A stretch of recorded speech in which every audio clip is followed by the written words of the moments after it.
السلام علیکم ورحمۃ اللہ وبرکاتہ۔ میرے بھائی، میرے دوست، حضرت زکریا علیہ السلام کی اولاد کے حصول کے لیے دعا۔ جب حضرت زکریا علیہ السلام نے حضرت مریم علیہ السلام کے پاس بے موسم پھل دیکھے تو آپ علیہ السلام کے دل میں بھی اولاد کی خواہش شدت سے پیدا ہوئی۔ اس وقت اگرچہ آپ خود بھی بوڑھے، کمزور اور ہڈیوں کا ڈھانچہ بن چکے تھے، آپ علیہ السلام کے سر کے بال بھی سفید ہو چکے تھے اور بیوی بھی بوڑھی اور بانجھ تھی، مگر پھر بھی آپ علیہ السلام اللہ تعالیٰ کی رحمت سے نا امید ہوئے اور چھپکے چھپکے اللہ تعالیٰ سے اولاد کے لیے دعا مانگے۔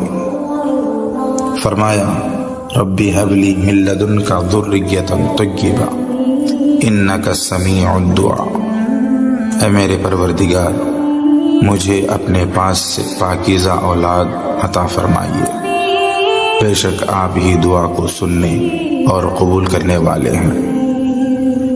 اور فرمایا، فَحَبْ لِي مِن لَّدُنْكَ وَلِيًّا، اے میرے رب، بس مجھے اپنے پاس سے ایک وارث لڑکا عطا فرمائیے۔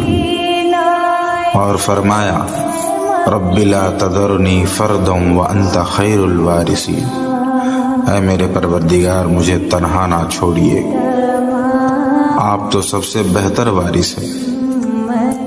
حضرت زکریا علیہ السلام جب دعا کی تو اللہ تبارک و تعالیٰ نے قبول کیا۔